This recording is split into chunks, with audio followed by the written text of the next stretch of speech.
Hello and welcome to another episode of Chatter, a podcast from The Gist. On today's show, we're talking to Bret Weinstein. Bret is an evolutionary biology professor.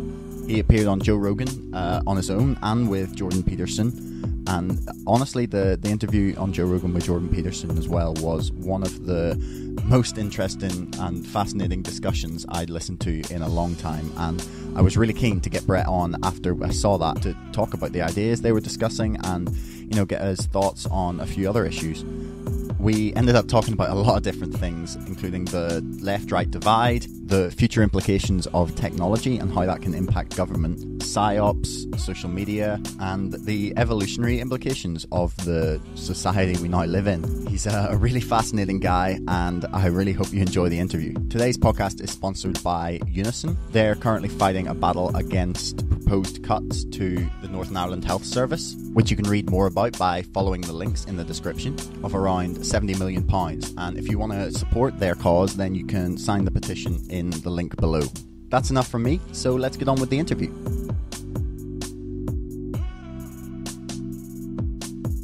So Bret, welcome to the show. Thanks for having me. Is it Weinstein or Weinstein? It is Weinstein. Okay, that's fantastic, because that means that when I mentioned it in our last podcast, I pronounced it right. Excellent. Most people pronounce it incorrectly, but it is definitely Weinstein. Yeah, it's the school German that I did making me want to pronounce both of the EIs the same. Right. Logically speaking, I think it's the only way to pronounce it. Yeah. Well, yeah, I was really keen to have you on the show. When I saw your interview with Joe Rogan, and Jordan Peterson, was an absolutely fascinating 3 hours of my life. And if anyone hasn't seen it, I would definitely recommend they go and check it out, as well as your sort of one-on-one interview with Joe Rogan, where you sort of lay out what happened to you on your ill-fated experience on as a professor. I say ill-fated; it was only the end that's of your last year that was ill-fated, but. Yeah, I had a really good run of 14 years, and then it ended rather spectacularly. Yeah. But yeah, I don't want to focus too much on that. You know, you've spoken quite extensively about it, and if anyone wants to sort of find out what happened, they can Google your name, and it's straight up in the news results. And you know, you can check out the podcast that you've done before with Joe, and yeah, that gives a pretty comprehensive overview that I don't think I would be able to get to. So yeah, I think it's best left to those historical records, and we can talk about more interesting things. Yeah, exactly. So yeah, to immediately then draw from something that happened on the with your experience, you talked a lot about the dangers essentially of the very far left, and of the way those ideas can kind of run rampant, essentially, especially when unchallenged. And when I was listening to a lot of it, part of me was wondering, because I see the social left and the economic left as two different concepts. And I was wondering if, you know, given your experience with quite extreme socially left, or I don't want to say liberal because I feel like that's a poor use of the word, but those sorts of ideas, do you think that there is a distinction that can be drawn between the two sorts of ideologies? I don't even know if ideology is the right word, but between the two ways of thinking, in that the economically left is obviously very much systems focused, whereas the socially left is very culturally focused to an extent. And do you think that there's a line that can be drawn there, or do you think the two are too intertwined?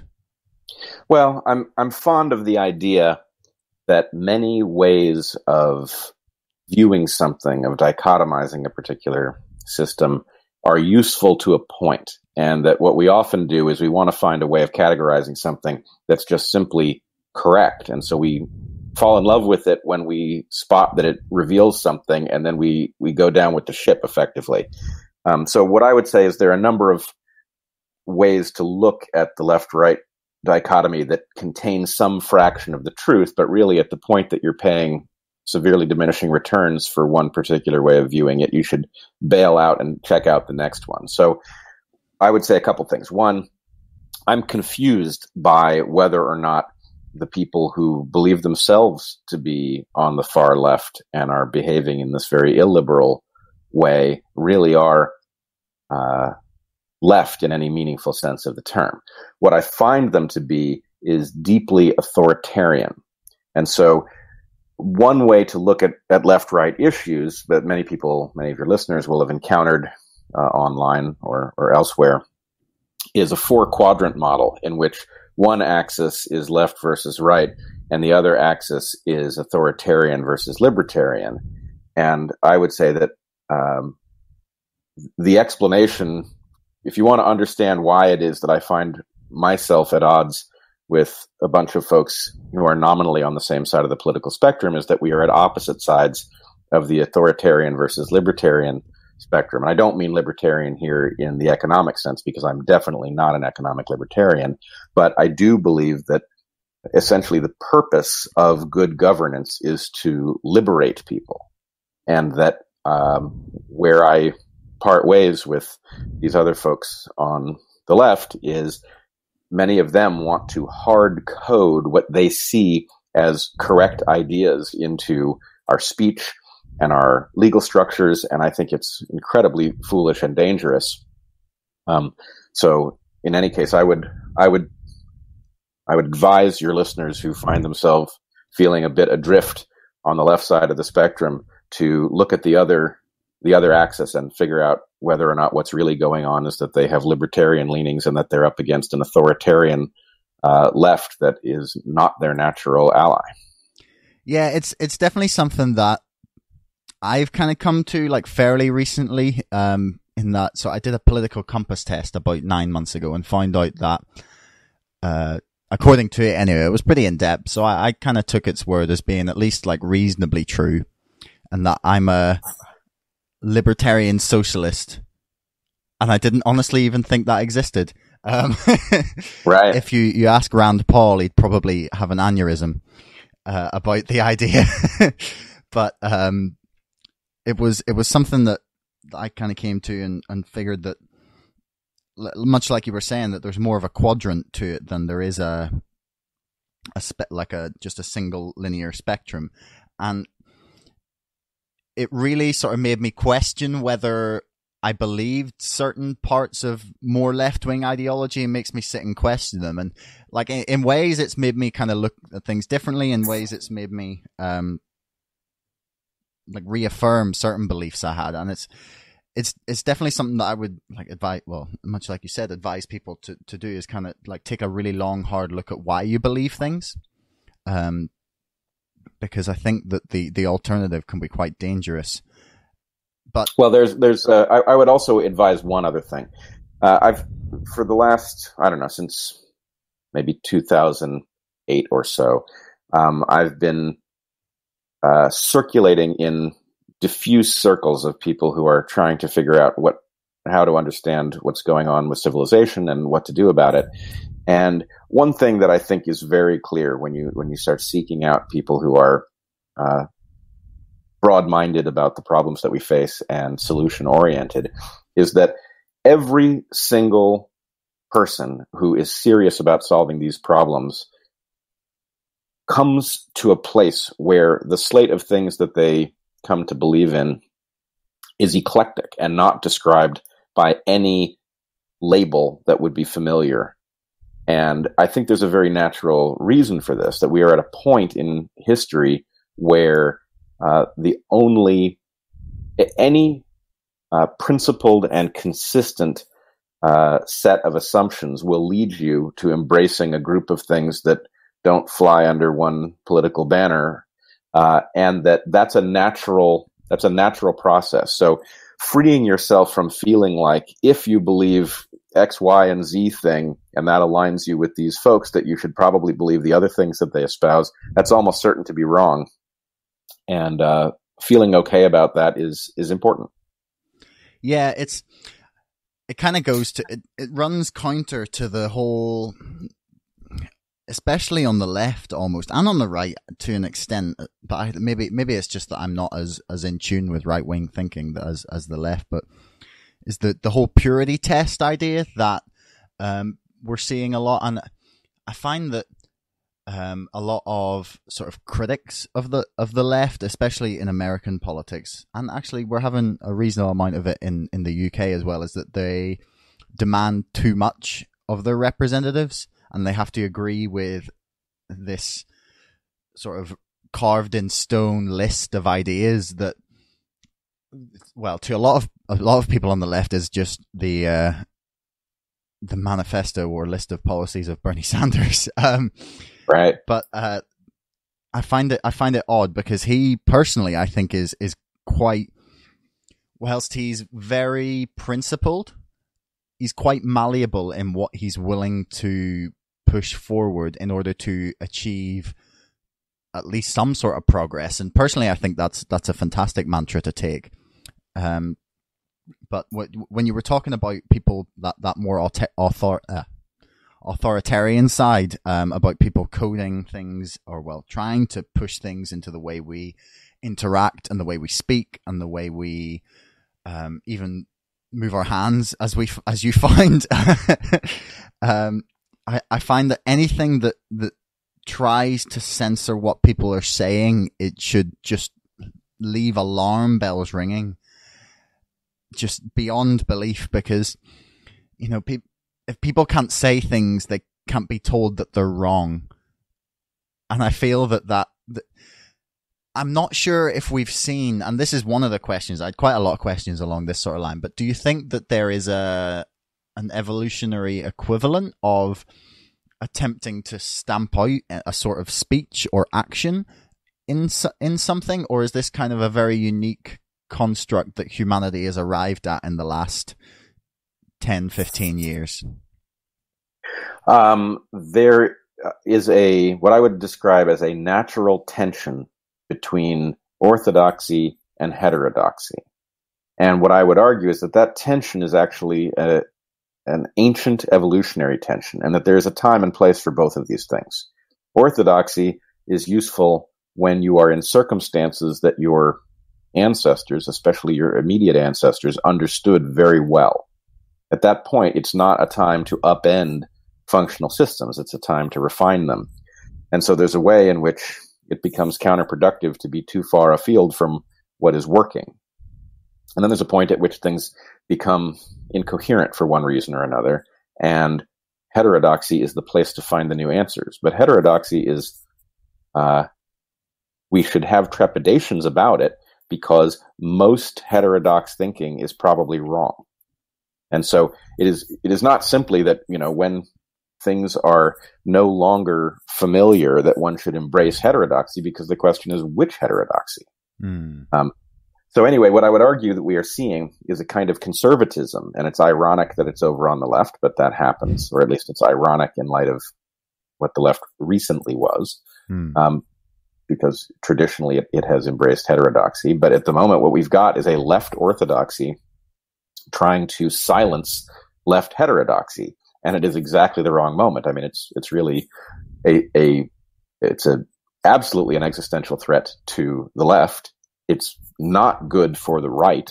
Having an analytically defunct left is going to cause the right to be insane, because it needs the tension of a vibrant intellectual left to keep it honest. And then civilization is going to be jeopardized by the lack of a proper debate between right and left. So really the danger of the left having lost its mind in this particular way would be hard to overstate. Yeah, someone actually put it to me really fantastically the other day. They just commented on a piece that we put up about the sort of dangers of allowing allowing the conservatives in the UK or the Republican Party in America to discuss censoring the internet. And then there was sort of a conversation going on about, you know, why we've got so at odds with each other, and why what has fueled the outrage culture that we've suddenly arrived at, and he just I've not seen anyone put it so perfectly. He just said it's like we're all collectively out of patience. Right. I mean, I think that's half the answer. I think we are out of patience, and I think we are out of patience, and that is not an inappropriate place to be given the level of dysfunction.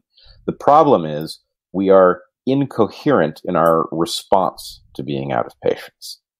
We are, in fact, at loggerheads over whether, I mean, really on both left and right, you have people who have arrived at the same incorrect conclusion, which is that the brokenness of the system is an argument against systems. So, the anarchists on the left and the libertarians on the right are reacting to what happens when systems fail. And their answer is actually the system is more trouble than it's worth. And in part, that's something that one concludes when you haven't seen the alternative of minimizing that system is actually completely non-viable. So we need to be having a very intensive discussion about the tension between the left's tendency to the left's enthusiasm for problem solving, which tends to be under-imaginative about unintended consequences and things like that, and the right's skepticism of solution making, which tends to be overly aggressive and tends to avoid solutions that should be carefully implemented. So we need to have that discussion about how to move forward, and instead what we have are fringes on both sides that have converged on two versions of an unregulated system that would not allow humanity to continue much longer. Yeah, it's the kind of reactionary thinking to that is going on both sides is, I don't know, to me I feel like it's kind of a result of the situation that we've got ourselves into, and it's a difficult place to get back from, essentially.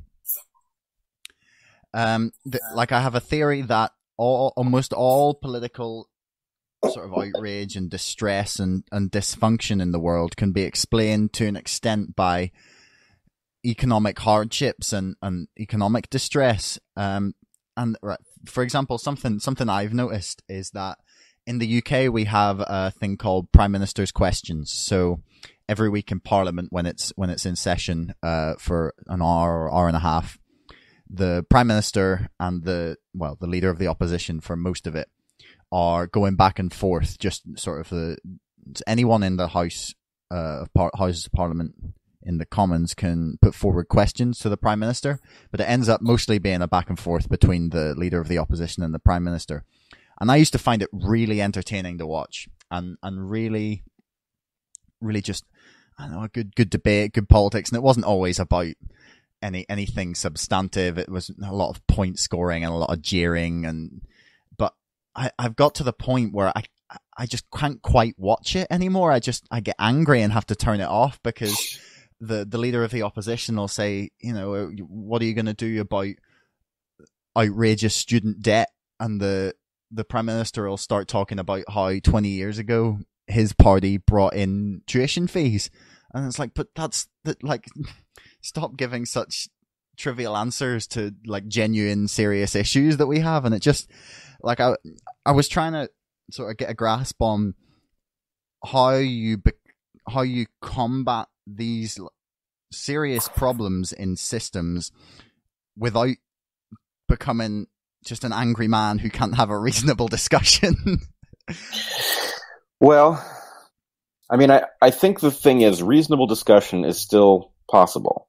It's harder to get to. There's sort of it's blocked by a layer of vitriol that makes it, I mean, part of the reason that the podcast with Jordan Peterson on Joe Rogan's program, I think, was so well received, was that people were hungry to hear people who honestly disagree, but were willing to discuss their differences and have it not be personal, and have a sort of collective understanding that we are all enhanced by the conversation being candid and vibrant rather than by scoring points.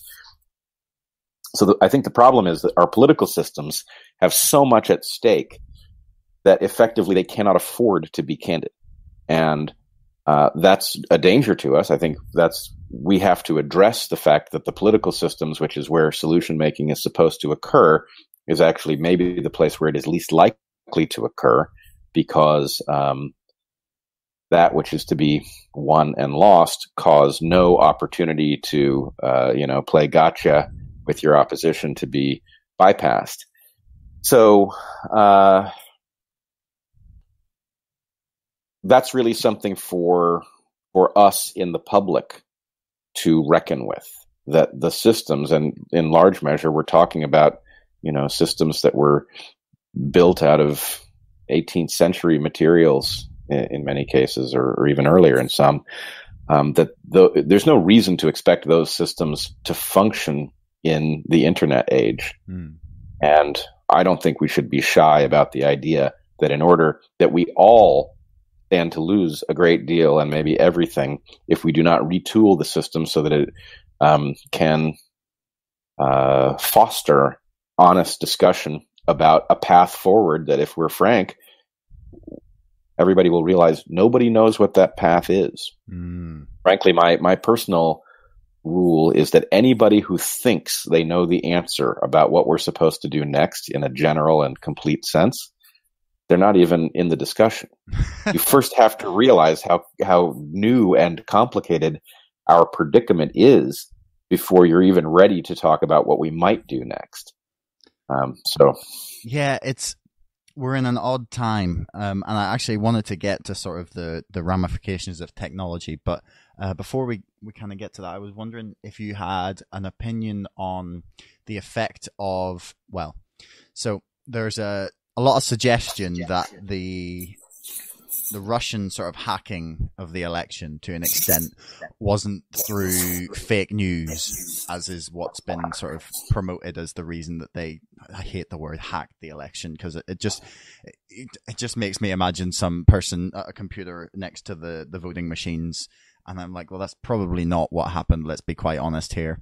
But the idea that they, through use of bots, sort of pushed little buttons and bought ads that on issues that were very polarizing, like guns, like abortion, and things like that, and just sort of pushed enough people's buttons to get a bigger reaction. And it's actually something South Park talked about, and I'm not sure if they coined the term, but it's called Trevors' axiom, where a troll or a bot isn't trying to anger the victim or the person that they're attacking. What they're looking for is people to rush to the defense of the victim in such a way that it then triggers people who maybe don't necessarily agree with the troll, but think that the other people are going way too far and overreacting, and therefore might have had a really minimal actual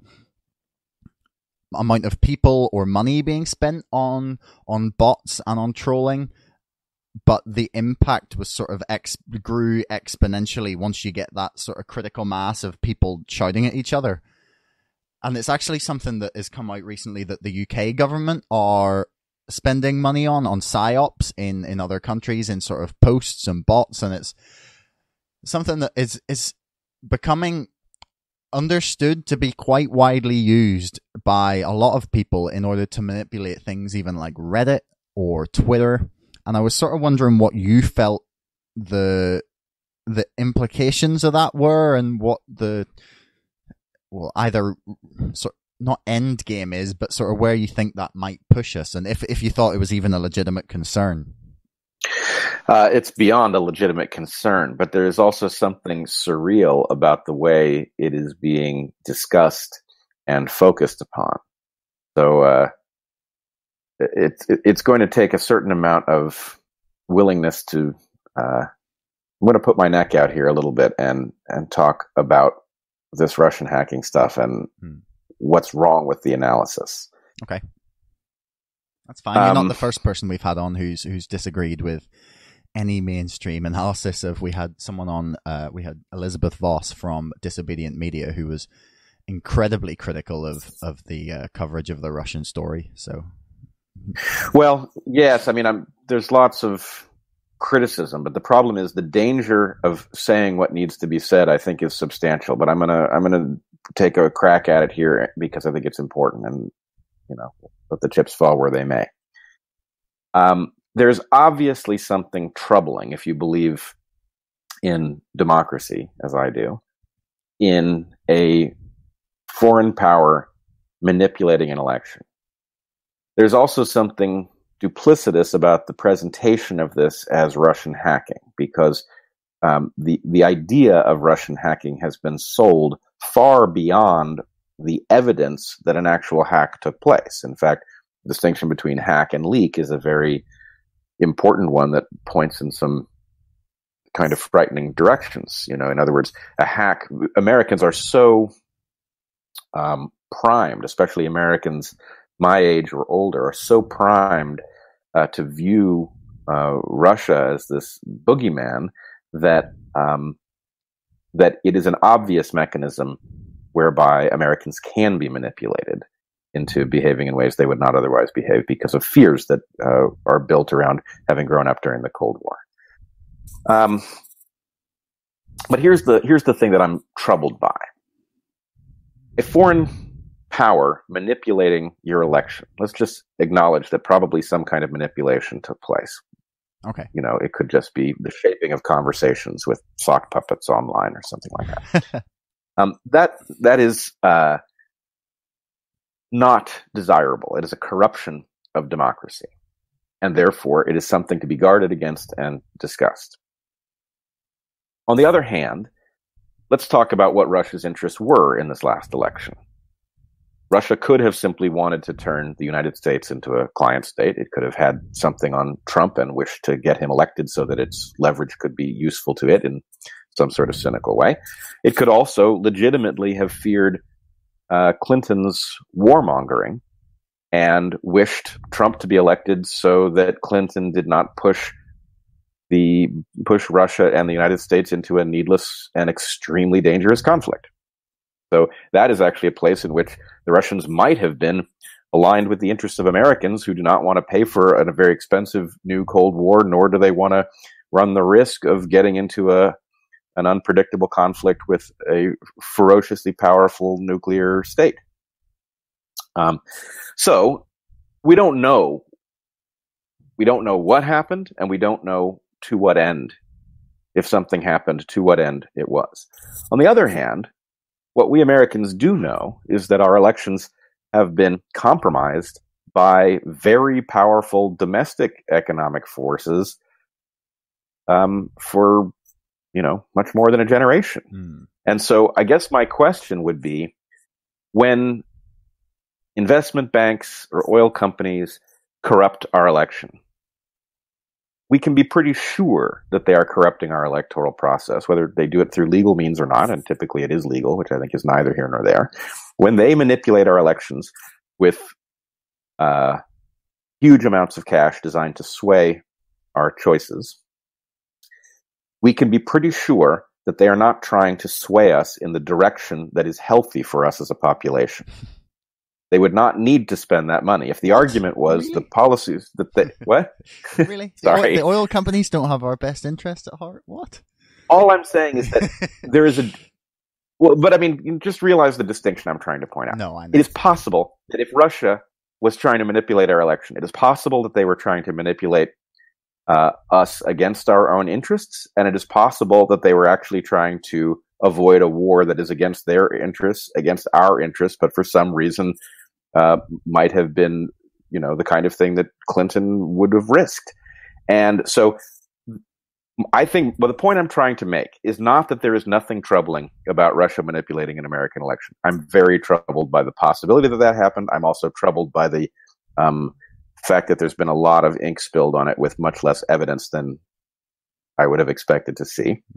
But I'm more troubled by the fact that our electoral process has been completely compromised, somehow, for no reason that I can identify, less troubled when the corruption is domestic in origin, even though the corruption, in the case of fossil fuel companies, that corruption could, it's an existential threat to humanity to block climate treaties, for example.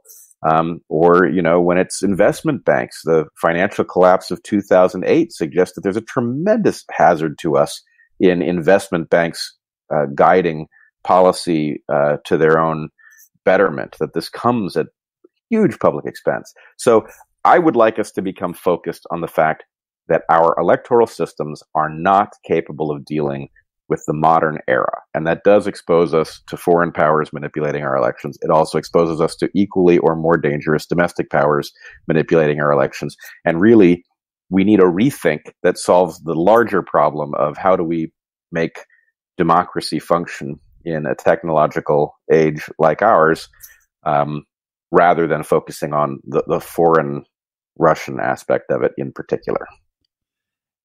Yeah, that's a very, very fair and well presented point. I think the most horrifying part about it is the fact that this corruption and this sort of buying of elections by large amounts of, large groups with even larger piles of money to burn is signed, sealed, and rubber stamped by the Supreme Court. Yes, it is. With their whole, still to me, utterly illogical money is speech ruling. It's with Citizens United. Still do not, for the life of me, understand. Especially from a group who are meant to be insulated from the influence of money. I'm not quite sure where the reasoning came from. That is one. Well, I mean, we actually know where the reasoning came from, and it's kind of a mundane error. It's not entirely wrong. Do you have the right to print up as many pamphlets as you want saying something that you believe? Well, yeah, the First Amendment protects your printing of pamphlets, and so you're spending money to speak, and you're amplifying your voice by not just being in one place, but being in every place you can put a pamphlet. And so there is a sort of, at the bottom of this, right to broadcast your voice in ways does require money in some way. And then the point is, then there's a point at which it becomes absurd, at which, you're giving GE the ability to speak so loudly that other people speaking can't even be heard. Again, I would say the real problem is the 18th century conception of what is necessary to protect the free exchange of ideas is just totally inadequate to, the founding fathers never saw a train or a bicycle. They had no way of intuiting what television would be like, much less the internet, much less focus groups and big data. This is an environment they had no idea would occur, and I think we should rescue the principles that they discovered that are still as viable as ever, and we should recognize that, of course, the mechanisms they put forward are inadequate for our era, and we should try to save the principles and jettison the details of the mechanisms because they're just out of date.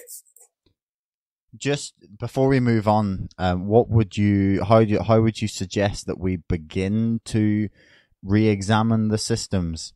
Are we talking constitutional convention, or is even that too built into the system that needs re-examining? Well, I must say this is a place I've changed my mind. I used to think constitutional convention was the only way, but the problem with constitutional convention is, imagine you open a constitutional convention in this era in which we haven't solved the question of, for example, manipulating conversations online, in which we haven't dealt with the influence that Google and Facebook potentially have on such a process, or foreign governments, or whatever it is. So let's just say, in discussions with other people who see the problem in similar terms as I do, we have started to think way outside the box of conventional solution making. And I think the thing that I've been saying to people is we are in need, if we are to survive as a species, we are in need of revolutionary change, and we absolutely cannot afford revolution. So the question is, how do you get revolutionary change to occur when revolution itself is not viable as a mechanism? I mean, it won't work at global scale. It runs the risk of, that the WHO covered so effectively that we will be fooled again. So all of those things are hazards. And the flip side of that coin is, if you look at the way life has changed in just the last couple of decades, our lives have been revolutionized, right? They have been revolutionized by mechanisms that have taken over because they were useful enough that people embraced them out of self-interest. And I would say some mechanism like that is I think the only plausible way forward, that a better structure for governance for planet Earth will take hold as a result of its superiority to the antiquated systems that are now failing all around us. And that this could be it must be a much less violent revolutionary process, and one that will serve the interests of people by virtue of the fact that it is designed to do so at minimum cost, and frankly, limiting people's liberties to a minimum extent. We all sign up for contracts, right? Contracts that benefit us. Yeah. Those contracts provide us things and they limit us in other ways. And there is a mechanism whereby civilization can be restructured essentially by contractual obligations to each other that spell out relationships that are superior to the ones that we currently have. Okay, there's sort of two things that I kind of want to unpack there with what you said. First of all, I could be wrong and I could be naive, but I personally feel that that sort of revolution without revolution almost took place in both the UK, and you could almost argue it did in the US, just not the sort of revolution without revolution that we perhaps need. In America, you had a candidate who ticked every single box as a presidential candidate in Hillary Clinton. Did everything that you're supposed to do, gave all the right speeches, raised all the money, spent all the money on ads, targeted the right voters in a lot of the right states, and came up short with national name recognition, experience in government, experience in Congress, and yet she came up short. And on the complete flip side to that, you had Bernie Sanders, and Donald Trump, but I'll start with Sanders, who had no national name recognition, no money, no national infrastructure, no media connections, really, no support within the party, be that the party establishment, the superdelegates within the Democratic sort of nomination system, or just the Democrats in the Senate, aside from, well, there was Keith Ellison, but I can't think of any more who from the beginning were even considering supporting him. And yet he, against a corrupted nomination system in which the DNC have openly admitted they were quite openly opposed to him and doing everything in their power to rig the primary. Yeah, essentially, they just were willing to go to whatever lengths necessary. No debates, try and get as many early votes in as possible. Try and manipulate media narratives, try and pass questions to their candidate. Super delegates. Yeah, and yet he came so close. What did he end up with? 43% of the votes. Incredible, really, really incredible. And Trump is a a flip side of the same phenomenon, I think, in that people realize that that sort of revolutionary change is necessary in order for humanity to move forwards. They've just maybe been fooled a little bit into thinking that he's for them, that he's the man that is going to provide that revolutionary change. And in the UK, we've seen something very similar, like Jeremy Corbyn, who, for all his sort of maybe doubts that people had about him, for all he spent 18 months having the media just sling shit at him, essentially, for being a communist, for being, just in everything they could find, because he didn't want to wear a poppy at one point, because he, didn't want to sing the national anthem.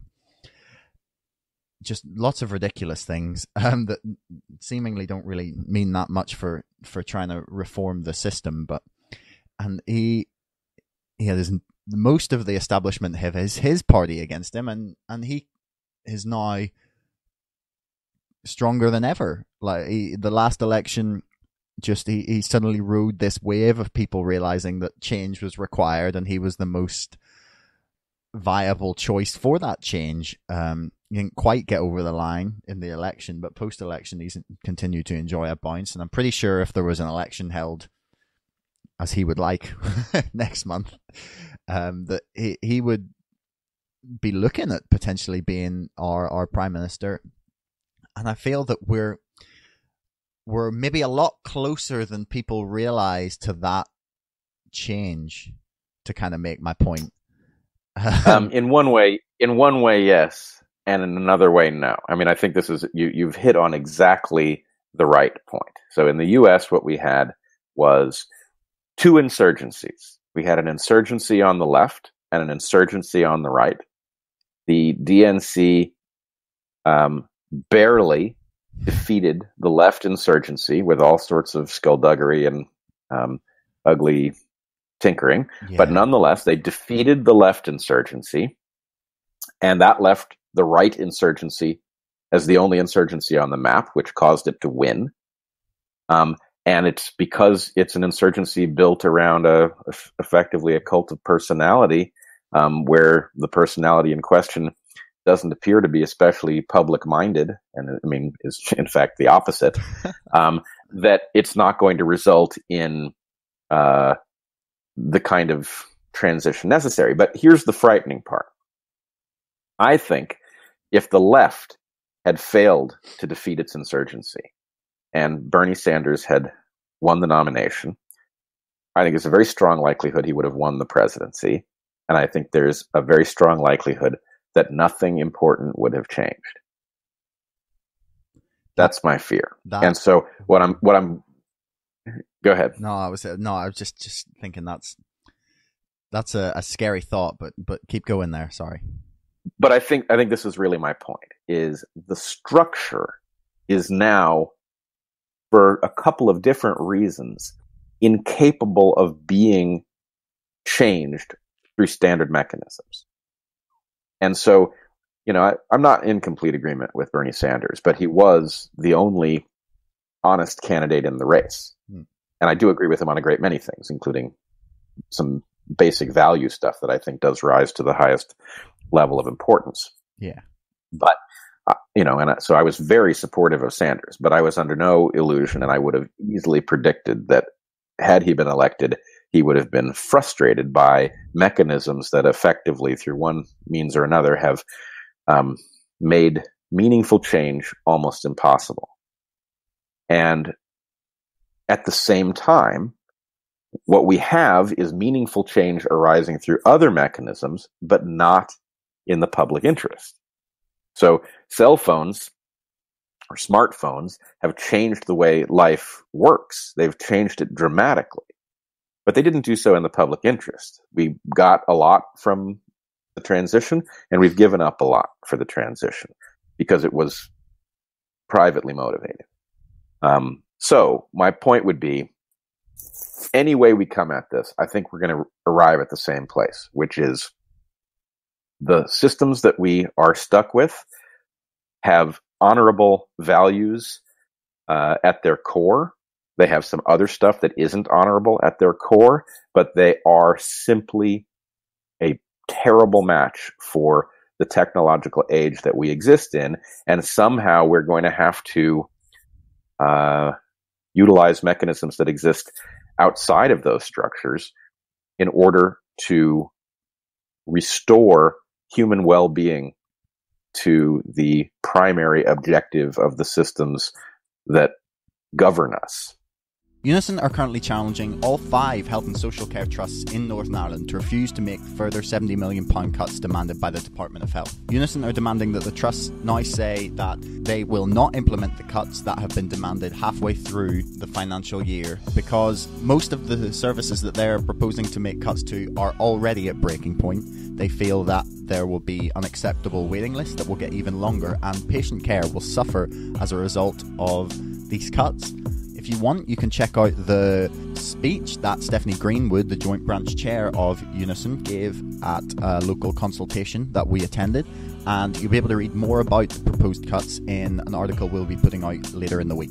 If you'd like to support Unison in their fight against these cuts, you can sign the petition in the link below and check out their website in order to find out more about the campaign that they're currently running.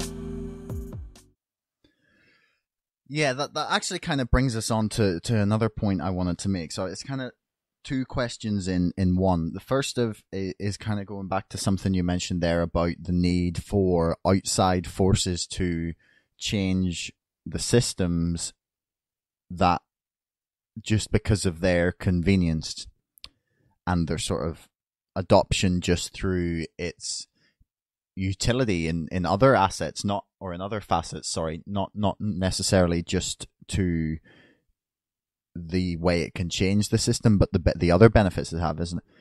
First of all, I want to ask whether you thought that was kind of a blockchain AI government or something along those, some sort of fusion of those 2 sort of concepts, and whether you thought that there was, beyond just the kind of cultural and societal ramifications of the rapid sort of introduction of technology, that we've kind of got more, like, the generation that exists now of people, like, aside from all our sort of millennials, Generation X, baby boomer stuff, like, the people who exist now have more power and information at their fingertips than any generation ever, like, infinitely more. Do you think that there is an evolutionary ramification for the way we progress as like a species? And do you think that perhaps the people who, learn to best utilize that technology will win out eventually, or is that being optimistic? Yeah. Boy, did you ask a set of important deeply interconnected questions. So let me take a first pass on the questions you asked. Okay. First of all, I think blockchain is an excellent example of exactly what I'm suggesting here. Now, you've linked it to AI, and ultimately, AI linked to blockchain is a very powerful idea. Until we solve the problems that many of us have realized accompany AI, we have to separate these 2 things. So I do believe a blockchain solution, something with contractual capacity built on top of currency, does point the way to how you would construct a solution without having to, confront the structures built to prevent meaningful change, however they became dominant.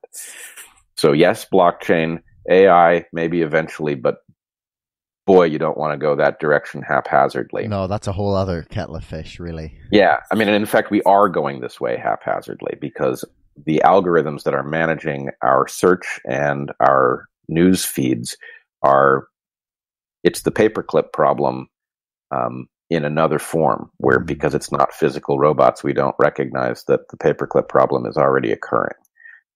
You know what I mean by the paperclip problem? I'm not really familiar with the idea, unless you're referring to the Microsoft Word paperclip.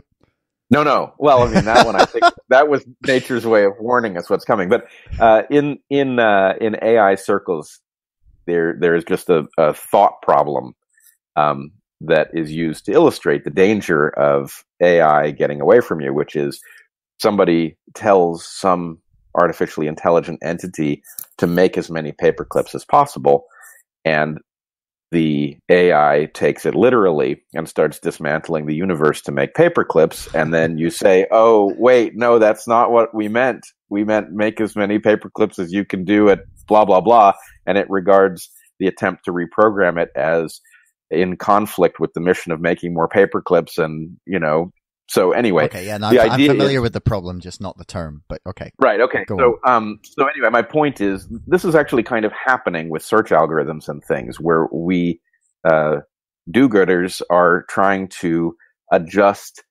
discussion through algorithms that will, for example, do away with fake news.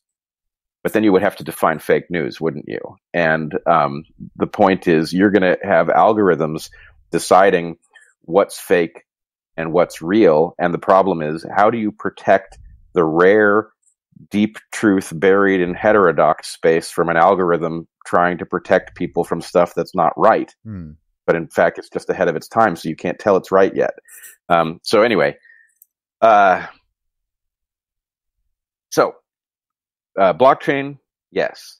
AI, we got to be very, very careful. And so for the moment, I would argue you want to separate those two concepts. Okay, yeah, it is a way off. I do think that I think that people like Elon Musk and his OpenAI project are on the right sort of track with trying to make everything as public and open and accessible and collaborative as possible, in that they're going to have thousands of the greatest minds working on this, all collaborating, and essentially it's almost peer review with AI, and that everyone is trying to refine and improve each other's work. And I think that that's the way that's the best way that we can go with it as humanity, sort of trying to research it without it getting away from us, because it's going to happen either way, and to be open and as collaborative as possible, I think is the best way. But well, I mean, actually, you could hardly have delivered it a nastier insult than saying that it's analogous to peer review, because peer review is it's like diving into the cesspool head first. I mean, it's sort of like the idealistic version of what peer review is meant to be. Utopian peer review? Yeah. Yes, well, I'm sure utopian peer review would be very nice. But but yeah, no, I must say, I think, I don't want to pretend that I know more about Musk and his solution, the OpenAI project, than I actually do know. But I would say I have a sneaking suspicion that the problem is that this is a solution that is constrained, that the borders of the solution that fly under that flag actually prevents you from discovering the only things that will actually work. In other words, the solutions to the problem of runaway AI or malevolent AI exist outside of the framework of open. In other words, I think there's what I would say is a naive desire to preserve a kind of libertarian ideal that is understandably part of the Silicon Valley ethos, because it's necessary to innovation. And so, all of the people at the top of the Silicon Valley hierarchy have effectively gotten there because they were free enough to innovate this, that, and the other. And so it is not surprising that they find freedom to innovate as this top value, but they are now running up against the puzzle in which they have to think in a different way, because the puzzle can't be solved if you treat freedom to innovate as sacred. In other words, you cannot be free to innovate an AI that is capable of destroying humanity just because nobody can spell out what the danger is ahead of time. We have to have some regulatory apparatus, and yes, it's all well and good that you may want to expose the best minds and have them see if they spot anything off track, but I don't think it would be difficult to imagine scenarios in which the best minds that happen to have grown up at some particular moment in history fail to anticipate the consequences of some protocol down the road. So anyway, I've lost track of the second part of the question you wanted to. It was quite huge. I apologize. Yeah, that's all right. Remind me. It was the sort of evolutionary ramifications of technology. Oh, yeah. So this is, in some ways, the biggest topic that we human beings have to deal with at the moment. And we've been hinting at it in this discussion already. I call it the novelty problem. The novelty problem requires you to just do one little adjustment to the evolution that you probably learned in school. So we learn that evolution adjusts creatures and makes them fit their environment. It increases the degree to which they fit their environment. And this is true empirically, but it's really not what evolution is doing. Evolution fits creatures to their past environments, and it is only because past environments tend to look like present and future environments that creatures come to fit the environment that they live in better and better. This is why evolution works, is that past environments tend to look enough like present environments that an adjustment to a past environment tends to work in the present. But for human beings, we are altering our environment so rapidly that being adapted to the environment even that our parents lived in leaves us woefully underprepared for the environment that we must face. Even the environment that we face as children doesn't prepare us for the environment that we will face as adults. And so the problem is, at this pace of change, selection does not function. It's so noisy that we are effectively in a persistent state of ill health, psychologically and physiologically, because the things that we encounter are just ones for which we have no evolutionary preparedness. Just as a quick, tiny little insert here, do you think that is part of the reason for the rise in mental health problems amongst young people? Oh, yeah. Absolutely. Absolutely. And, you know, we haven't even fully recognized why. This is the reason that we are so unhealthy physically and mentally and socially.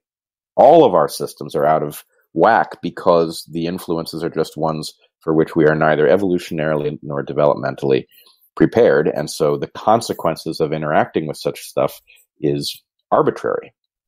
Occasionally you'll produce something new and you can interact with it just fine. And then sometimes you'll produce something new and it will cause some kind of unhealthy pattern to emerge. And you may never know which influence it was that caused the unhealthy pattern, because our lives are so complex that it is very hard to track a particular influence and its consequence.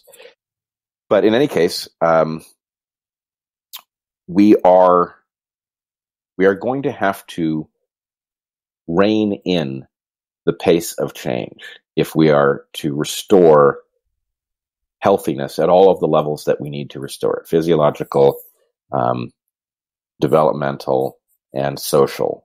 Those systems require us to bring change under control such that we can prepare ourselves for that which we're going to encounter, and we can discover those things that, while they may seem safe enough, are actually very dangerous to us. Okay. So when you say rein in change, is that putting a cap on our rate of technological advancement? I'm not really sure like how you go about that. Like Moore's law is kind of coming to an end, and there are things that will extend it beyond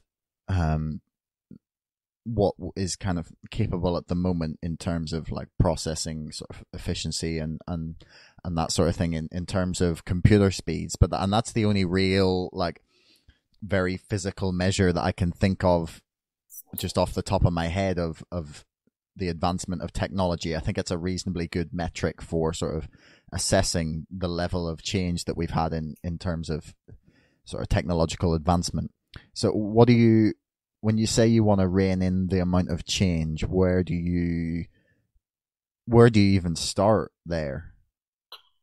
Well, I mean, it's a fairly big topic, but let's just start with the most critical. Okay. It does not make sense to expose children, for example, to whatever the market has most recently come up with no understanding of what effect it's going to have. This makes sense whether we're talking about chemicals in the food supply or whether we're talking about online phenomena that will have unknown effects on developmental processes, or whether we're talking about pharmaceuticals. The idea is the earlier in life you encounter some novel phenomenon, the greater the disruption it is capable of causing. In other words, if you are disrupted as an infant in some physiological way by some chemical that you're interacting with, well, then its effect is potentially going to exist for the rest of your life. You may develop an allergy, you may have a particular feedback system disrupted or something like that. If you encounter that same chemical at 75 years of age, well, it may not be good for you, but the amount of your life that is disrupted is less because you will have fewer years after that encounter, but also the fact that it is not interfacing with your development means that you're safer, that things that would have been developmentally dangerous, you may be able to tolerate as an adult who's already been through development and had it finish in a healthy way. So we should be doing a much better job of protecting children, for example, from influences, both informational influences, what they encounter online, chemical influences, and we should figure out what environments actually provide the experiences that create a healthy adult mindset, rather than being arbitrary, or even worse, allowing the market to decide what our children encounter. It's actually something I spent about 7 years working as a waiter sort of through school and university and whatnot. And something that I noticed a lot that I would have never had access to, even like I'm only 23, and I would have never had the ability to just be given an iPad at dinner to keep me quiet. You know, like my mum used to have, she always tells me she would always have crayons and paper. No matter where we went, that was just always what she had. And then sort of once I was older than that, I remember I would have always had a book. And like I might not have, like I would have read it maybe once out of the 10 times that I was sat down doing things, but I would have always had it there. And those are things that, much to your point about the future looking much like the past, or the present looking much like the past, is that crayons and paper and books have been around for a long time. But the sort of stimulation that comes from an iPad or a phone or something like that is something that's very new to humanity. And I kind of feel for children who are even just growing up as a little bit younger than I was, because I feel like I was lucky in that I was the last generation to not have that from such an early age. And in that, I used to live in England in the middle of nowhere, so we had no decent internet connection. So even though the internet was sort of in its fledgling years and it was sort of starting to become the big thing it is, there wasn't really much point in trying to use it, because we had a dial-up modem that took 4 hours to connect, and someone wanted to use the phone and you had to start again and you'd be screaming. It's like, no, I was almost there. And AOL became the bane of your life. But I'm surprised you remember that at 23. Yeah. Seems like you're too young to have dealt with dial-up. Yeah, no, I just have sort of early memories of looking up lyrics to songs, and I actually remember thinking that. So when I would like be learning to play them on my guitar or whatever, and like remember thinking like, why are all the lyrics to all the songs not here? surely that should be just the way things are, and obviously that's the way things are now. But I, I think it was quite a profound thought for little Josh to have had. But sort of to take us back to the point you were making, what do you think do you know what the implications are going to be for people who are now growing up with that level of stimulation? Is there like again, to sort of put it in your wheelhouse, is there an evolutionary equivalent of having this sort of unknown in the lives of children? Yes and no. So I would say, first of all, we evolutionists have a term that you have to be a little bit careful with, but is very valuable if you learn how to wield it correctly. Which is, so there's an abbreviation, the EEA. EEA is the environment of evolutionary adaptedness. And what it means, so I think it is misused by most members of my field to mean essentially the Pleistocene, the Stone Age, as the environment in which humans spent such a long period of evolutionary history that we should assume that our characteristics are adapted to it. So if you imagine hunter-gatherers on the plains of Africa, you'd say that's the EEA. Well, I would argue there is no EEA for humans. There's an EEA for each trait. And so some traits, like our ability to digest lactose as adults, that's obviously something that evolved after farming, because there was no reason for adults to digest a milk sugar before we had domesticated dairy cows or goats or whatever it was, bovids. So the EEA is the environment that explains a particular adaptive trait. My brother, Eric Weinstein, who is by training a mathematician, but he's a very broad-minded thinker on a lot of different topics, including evolutionary theory. He has coined the term EEN, the environment of evolutionary novelty. And effectively, the point is, this is the environment where more things than not are actually outside of our evolutionary experience. And we should be wary of that fact. And so, is it true that no ancestral population has landed in an EEN, an environment of evolutionary novelty? No. But when population, so imagine, for example, the first Hawaiians. Hawaii is about the most remote landmass on Earth. It's just really far from everything else. Yeah. And Polynesians found it. You know, Polynesia obviously is a group of islands, and these people who found all of these Polynesian islands eventually found Hawaii and became the Hawaiian population. In moving from Polynesia to Hawaii, the Polynesians brought some stuff with them, some animals, for example, but there's a limited amount that you can bring, on these narrow boats that they use to transition this giant gap from the closest Polynesian islands.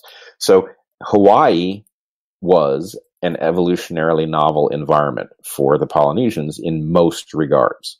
On the other hand, they had a basic understanding of how to make a living in an island habitat, and it would have to be retooled for the particular species that are found in Hawaii. And in particular, Hawaii, being so far from any mainland, is a low diversity habitat. It's tropical, which would tend to push it in the direction of high diversity, but because it's so far from all of the source populations of species, it has naturally a very low species count. So those Polynesians would have faced such a circumstance. And I would argue that that is an extreme case of something that has been very common in human history, which is human beings moving from one niche to another. Every time humans move from one niche to another, they face some level of this problem of novelty. And so we can tolerate it. In fact, I would argue that we are the creature whose niche is the switching of niches. If you think back over the last 6 million years, that's the point at which humans branched off from chimpanzees. We have again and again and again, each population has changed what it does for a living. And in order to do that, it has to deal with the novel consequences. So what we are facing in the present is an extreme version of something that has been very common. And what we need to do is rein in the degree of novelty so that it is manageable. And then we need to utilize the tools that are built into us evolutionarily for dealing with novel circumstances. And we are not doing that. The conservatism that afflicts us is preventing us from figuring out how most elegantly to deal with all of the new phenomena that we are faced with. So how would you suggest that? So actually this kind of brings us on to another thing I was wanting to discuss with you. It was kind of that we do have inherent things built into our genetics, but that we also, is something you talked about with Joe Rogan actually, is that we have the evolutionary toolkit to choose the traits that we want to advance as humans. And I guess you could apply that as well to the sort of technology or environments that we want to expose ourselves to, and that we again have the choice ultimately. Tell me if you feel that that's too broad an association to make there. No, so I think this is a topic that is about to break into the open. So in recent years, many important thinkers have engaged the question of free will in a new way. And so there's a sophisticated and I think largely correct view that free will is a more limited trait than we would like to imagine. On the other hand, I think there's a part of this discussion that has yet to be properly addressed, which is to say, yes, it is true that we are less free than we would like to think. We are also the freest of all creatures, and probably the freest creature that has ever existed. And what's more, the landscape of where we are free and where we are constrained is quite arbitrary. In other words, there's some places that we would like to be free that we have very little say, that we are so tightly wired in some direction that there's not much we can do. There are other places where we're lucky to be far freer than we might have been. So the production of babies, for example, just so happens that biology handed us a gift, and it made sex extremely fun, but it didn't make baby production extremely fun. Right? If baby production were extremely fun, then there'd be no hope of reining in population. The fact that the two things are not the same means that actually reining in population is something over which we have a great deal of control. And that's true whether you're talking about your family and whether or not to have children now or to delay them for a decade or whatever. It's also true societally that we have an ability to modify that parameter, and that parameter has a lot to say about the quality of life and things like that. So we are not completely free creatures any more than we are born blank slates, but we are as blank a slate as has ever existed, and we are as free as any creature that has ever existed. And I do believe we have sufficient freedom to architect a future that actually serves our values rather than our genes' obsessive desire to be passed on. And that's what we should be doing. We should recognize that passing on genes, that's what our genes want, to be sure. And that's not honorable and ends in disaster if we don't recognize that ultimately that's what they're trying to accomplish, but that we have the ability to swap out effectively our prime directive for a prime directive that actually makes sense, and that we should be doing that. So I don't know how well that answers your question, but I do think we have the capacity to pick and choose what we transport into the future. That freedom to pick and choose is not by any means perfect freedom. Some stuff we're going to be stuck with, but a great many other things we do have enough power to architect a future that makes sense intelligently rather than just suffer some arbitrary slate of characteristics. Yeah, I guess this is the sort of two things I want to say about that. That I think this is where the ideas behind the whole everything is a social construct thinking almost have it right in a lot of ways, in that they make you look at the exact reasons behind the way we behave and go, are we actually wired like this, or is this just the way we've been brought up? And it's obviously a debate that hasn't fully been settled, and there are obviously, you know better than I do that there are genetic reasons for a lot of our behavior, but there's also social reasons, and sort of the whole nature versus nurture argument, in that, there are the way that we're brought up in certain ways does impact the way we then look at the world and the way we behave, and there's obviously distinctions to be made, but I think that the thinking that we have to take a long, hard look at it is and go, right, why do I do this, or why do I think this is actually a very useful way of not only reaffirming what is your genuinely held beliefs, but what is something that maybe someone's sort of put in your own head. And I was curious as to whether you felt that this sort of choice that you're suggesting that we can make in a lot of areas is something that we have to do as individuals, or have to do as like small communities, or as nations, or as a species as a whole? Great question. So first of all, let me say the most troubling bit of insight that I think I have to offer is this one. The fact that something is cultural rather than genetic in no way implies that it is not biological and evolutionary. This is something that the field of evolutionary biology has yet to properly settle. But when it does properly settle it, it's going to turn out that the fact that something is a quote-unquote social construct does not say anything at all about it being independent of biology and evolution. In fact, in general, any social construct that is long-standing will be guaranteed to be evolutionary, and worst of all, will be there serving the interests of the genes. Could you give us an example, just like so to kind of sort of give that more sure. specific? Religious belief, for example. Okay. So religious belief can seem very arbitrary, and the fact that religious belief is at odds with an empirical understanding of the universe would seem to argue that it is some sort of quirk. But you will notice that in history, it is not true that the atheists are constantly defeating the confused faithful. That is not the nature of history. The faithful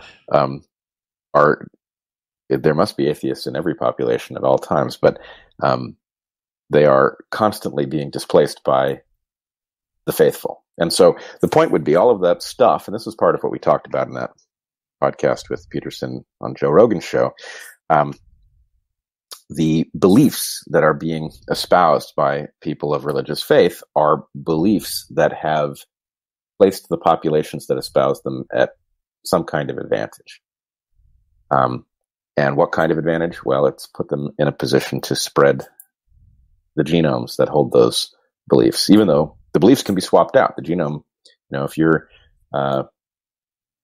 born in China of Chinese parents and then you're moved to the U.S. and raised by, Protestants of some kind, the fact that your genome comes from China doesn't say anything about what your belief structure will be. So the software can be swapped out, but the software is serving the gene's interests, which is not a good thing, I must point out, because what the genes want is, frankly, mind-numbing and indefensible. But in any case, that will serve as an example. So would virtually any other long-standing behavioral trait of human beings that has obvious cost, from musical tradition to humor to virtually anything you could name that has a long history in human behavior. Okay. So there's something more inherently hardwired in there. It's not hardwired, and that's the hard part to wrap your mind around, is that the genome is constrained by the fact that it evolves so slowly. And, it evolves faster than we used to think, but it's still slow. Whereas culture can evolve very, very quickly. How fast are we talking? Sorry, just to get a grasp on this. How fast can culture evolve? Oh, how fast can the genome evolve? Well, it really depends on what quadrant you're talking about. And in fact, there's a vast spectrum of evolvability in genome space. So, for example, there's certain things like immunological code that needs to be able to update very quickly. So, in a generation, actually, there's no reason to hold it at a generation. Your immune system evolves within your lifetime based on exposure. And so that's a pretty interesting phenomenon. So when necessary, the genome can ratchet up a very rapid process, but it's nothing compared to a cultural process, which, my favorite example, I guess, is the Boxing Day tsunami of, was it 2006 or 4? You could be right. Well, I should know, but in any case, that tsunami caused a huge number of people on Earth who didn't know what a tsunami was. You can actually see in the videos that were taken that day, all of these people who did not understand what the receding water meant. You're right, and people walked out. 2004. So people actually walked out to their deaths because the sea receded and they were tantalized by seeing seafloor where they'd never seen it before. So tsunami was a concept that was not well understood across the human population.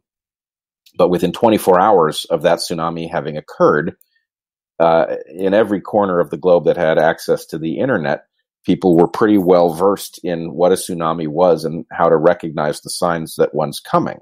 So that's a pretty amazing rate of change. Compare that rate of update. That's like a software update where you get the concept of tsunami loaded into your mind in a very vivid way. Imagine that was in some way a genetically encoded phenomenon, and that in order to get the entire human population to be aware of it, people who had the genetic code for tsunami had to replace people who didn't. We're talking about thousands of years before it spreads around the globe compared to, hours. I guess this goes to your point almost about that you made in that in your podcast with Joe Rogan and Jordan Peterson, when you were talking about the sort of genetic explanation and basis for racism, essentially, in that you had people you had the fact that people are hardwired, well, not hardwired, again, that's not what you said, that's not the right word to use, but genetically predisposed to be suspicious and maybe a little bit fearful of the other because of what's the word I'm looking for? Like disease that would have potentially afflicted people hundreds or thousands of years ago when they were traveling into new lands. Yeah, well, there's lots of reasons to fear the other, including just the simple fact that other populations are potentially competitors for the same limited resource. And so, again, I need to be very careful anytime I talk this way that people understand I am not advocating what I think the gene's view of the gene's rather xenophobic view of the world is. But I am pointing out that the reason that we who are here on Earth today are here is because our genes have predisposed us to be suspicious of things that put our lineages at risk, and have caused us to be curious about things that have given our lineages the ability to innovate and create insight and things like that. So anyway, our biases have served our genes, and unfortunately, a xenophobic bias has been genetically valuable. I find it abhorrent, but it would be foolish to imagine that the genes were not suspicious of competitor genes just because we are talking at the level of populations. And so anyway, this is some place that I am at odds with many of the members of my field who will say that kin selection doesn't function at this particular scale. I will argue that it does function at this scale, and that it in fact has to function at this scale, and that one of the greatest challenges for us moving forward is to unhook it, and to unhook it even though we will not have complete buy-in.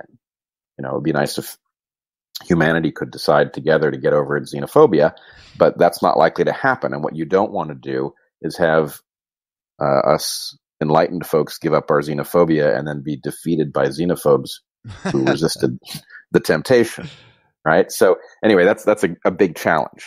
Yeah, and I think it's an important one. Well, to put a slightly more positive spin on it, it's something, as you sort of mentioned, that we are intellectually capable of learning to sort of disassociate ourselves with, in that we can learn to be more accepting and less xenophobic. And there's proof there's, to your point, proof of that there is more to xenophobia than just the individual's racism, in that there are untold numbers of examples throughout history of wars fought over different colors of skin, or different beliefs, or simply different villages that were inhabited, like right down to the scale of two towns fighting each other because they're different and they're a different town. Well, we need to be careful. Go ahead, finish. I was going to say, at the same time, there are examples of people not doing that and learning to move beyond that, and living in multicultural societies like we have in a lot of nations across the world now, and that people are sort of not accustomed to. I don't want to use that word, but people can see past those things that maybe in the past would have been something that would have colored your opinion of people, and that there is. Well, no, go ahead. There are examples that, yes, we can let genetic programming or genetic sort of suggestion of fear of the other dictate the way we want to move forward, and we can also allow it to be, as you said, unhooked from the way we view the world. Well, all right, here's the problem. I totally agree with your analysis that you can find two entities fighting over difference, and they're not really fighting over skin color. They're not really fighting over ideological differences. They are fighting over genetic distance. Now, there's often a resource at stake, but the problem is that both the cases that you described, the case where two towns come to blows over their difference and two towns decide not to come to blows and to live peaceably together, both of those things are driven by this. I don't want to call it a genetic imperative because I'm arguing that it can be unhooked, but they are both driven by genetic interests. In other words, two towns may put their differences aside because it makes them safer against the third town that's going to attack them later. If they were right. So the point is, this is a kind of, collaboration emerges out of xenophobia too. And my point would be, we are now at the final stage where, in-groups have tended to grow in many cases where, we see in the New Testament, Jesus is advocating for, in the story of the Good Samaritan and the Golden Rule, he is advocating for a broadening of the in-group. It's an update of a religious belief system that broadens the number of potential collaborators. What we have to do, and I am not arguing that this is easy. I think it is actually the hardest problem that humanity faces. What we have to do is finally broaden the in-group to include all of us. Not easy, because those who resist the temptation to do that will have an immediate advantage. So we have to do it in a way that does not provide that advantage in order for it to work. Now, that said, I mentioned earlier that we are handed a bunch of arbitrary levels of difficulty. And on the one hand, we are programmed not to in-group everybody, because historically that has not been a good idea. It's what we evolutionists would call group selection. On the other hand, we are wired to put aside differences in order to fight a common enemy. Now, what I would tell you is we are in a position where all of humanity now has a common enemy. We are not really wired to recognize that, because in general, the only common enemy worth worrying about are other people. And that's not the case here. Well, we have seen the enemy, and it is us. Our technology is now jeopardizing our planet. That enemy is reason for us to actually in-group the entire species and pull in the same direction so we don't destroy ourselves. That makes perfect logical sense. And the question is, can we overcome the tribalism that is wired in at a deeper level and recognize that if we were to actually understand the interests of all of those tribes, none of us are going to get to be here 150 or 200 years from now if we don't overcome the problems of the present. And so we have to effectively think past what our genes have predisposed us to see and understand that our larger interests now require us to do something very counterintuitive, but nonetheless in our interest. I realize I probably said interest twice there, but it is, I believe it is possible, but we do have to be a bit more broad-minded to get there. Well, if it's that easy, no. Right. Yeah, well, anyway, we've gone on quite long. So I think that's a nice note on which to wrap things up.